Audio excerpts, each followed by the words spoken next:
Hello welcome to traditional girl YouTube channel. నేను ఈరోజు మిల్లెట్స్తో dosa batter and idli batter ఎలా ప్రిపేర్ చేసుకోవాలో చూపిస్తున్నాను. ఇక్కడ డిఫరెంట్ టైప్స్ ఆఫ్ మిల్లెట్స్ ఉన్నాయి. Proso millets, little millets and extra millets చాలా ఉన్నాయి. నేను ఇప్పుడు చూపిస్తున్న విధంగా కన్సిస్టెన్సీలో మీరు ప్రిపేర్ చేసుకోవాలి. నేనైతే లిటిల్ మిల్లెట్స్ తీసుకున్నాను. 2 ప్యాకెట్స్ తీసుకున్నాను. 2 ప్యాకెట్స్ 1 ప్యాకెట్కి 2 గ్లాసెస్ ఆఫ్ మిల్లెట్స్ వచ్చాయి. మీరైతే సేమ్ ఒకటే టైప్ మిల్లెట్స్ ఒక్కసారి దోశ బ్యాటర్ని ప్రిపేర్ చేసుకోవచ్చు. డిఫరెంట్ టైప్స్ ఆఫ్ మిల్లెట్స్ అన్నీ కలిపి దోశ బ్యాటర్, ఇడ్లీ బ్యాటర్ అట్లా ప్రిపేర్ చేసుకోవద్దు.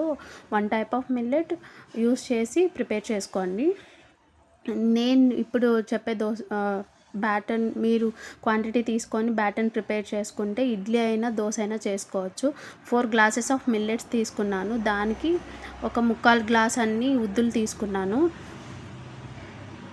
ఉద్దులు తీసుకొని మంచిగా కలుపుకోండి.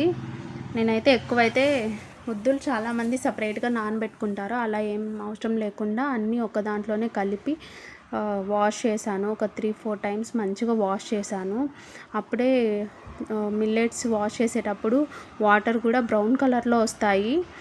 సో అవంతా మంచిగా 3-4 టైమ్స్ వాష్ చేసుకున్న తర్వాత మంచి వాటర్ వేసుకొని మిల్లెట్స్ అనేది నానబెట్టుకోండి.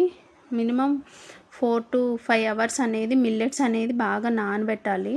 అప్పుడే మిల్లెట్స్తో మనం దోశ బ్యాటర్ ప్రిపేర్ చేసుకున్నప్పుడు అదని విరిగిపోకుండా ఉంటుంది. దోశ కానీ ఇడ్లీ కానీ సాఫ్ట్గా వస్తుంది విరిగిపోకుండా. నేను బాగా నానబెట్టుకున్నాను. ఒక 4-5 అవర్స్ నానబెట్టాను. వీడియోలో చూపిస్తున్న విధంగా వాటర్ కన్సిస్టెన్సీ వాటర్ ఎన్నైనా వేసుకోవచ్చులేండి. తర్వాత దోశ బ్యాటర్ ప్రిపేర్ చేసుకున్నాను. 5 అవర్స్ తర్వాత మిక్సీ పట్టుకున్నాను. ఒక నైట్ మొత్తం నానబెట్టాను. ఆ బ్యాటర్ అనేది క్లోజ్ చేసి డబ్బాకి మూత పెట్టేసి నానబెట్టుకున్నాను. తర్వాత దోశ బ్యాటర్ ఇలా ఉంది. ఇప్పుడు నేను ఇడ్లీ వేసి చూపిస్తాను. నేను మార్నింగ్ ఇడ్లీ అనేది ప్రిపేర్ చేశాను. నైట్ మొత్తం దోశ బ్యాటర్ని పక్కన పెట్టేశాను క్యాప్ పెట్టేసి. నేనైతే సాల్ట్ ఏమీ యాడ్ చేయలేదు నైట్ బ్యాటర్ మిక్సీ పట్టించుకునేటప్పుడు. ఇప్పుడు సాల్ట్ యాడ్ చేసుకున్నాను. టేస్ట్కి తగ్గట్టు సాల్ట్ అండ్ వంట సోడా యాడ్ చేసుకోండి. నేనైతే తర్వాత వాటర్ మీకు ఇడ్లీ ఆ దోశ ఏదైనా చేసుకోవచ్చు. నేను ఇడ్లీ ప్రిపేర్ చేసుకుంటున్నాను కాబట్టి కొద్దిగా వాటర్ అనేది యాడ్ చేశాను. వాటర్ యాడ్ చేసి కన్సిస్టెన్సీ నేను వీడియోలో చూపిస్తున్న విధంగా కన్సిస్టెన్సీ రావాలి ఇడ్లీకి. తర్వాత నేను ముందుగానే ఇడ్లీ పెట్టుకోవడానికి బౌల్లో వాటర్ వేసి స్టీమ్ చేసుకున్నాను. తర్వాత ఆయిల్ అప్లై చేసి ఇడ్లీ మౌల్డ్స్లో దోశ బ్యాటర్ అయితే ఇడ్లీ బ్యాటర్ అయితే వేసుకోండి. ఈవెన్ దోశ కూడా చేసుకోవచ్చు. బట్ నేను ఈరోజు ఇడ్లీ ఎలా వస్తుందో వేసి చూపిస్తున్నా. తర్వాత పిండి వేసుకోండి.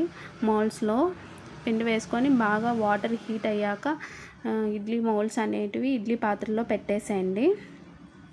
ఈ వీడియోలో చూపిస్తున్న విధంగా నేనైతే ఇలా పెట్టేశానండి. ఇడ్లీ పాత్రలో మౌల్డ్స్ పెట్టేశాను. పెట్టేసి క్యాప్ పెట్టేశాను.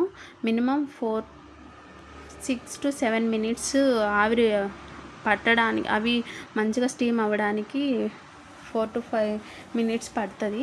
తర్వాత ఒక ఫోర్క్ తీసుకొని మీరు పెడితే దానికి ఏ పిండి అంటకుండా వస్తే ఇడ్లీ ప్రిపేర్ అయినట్టు.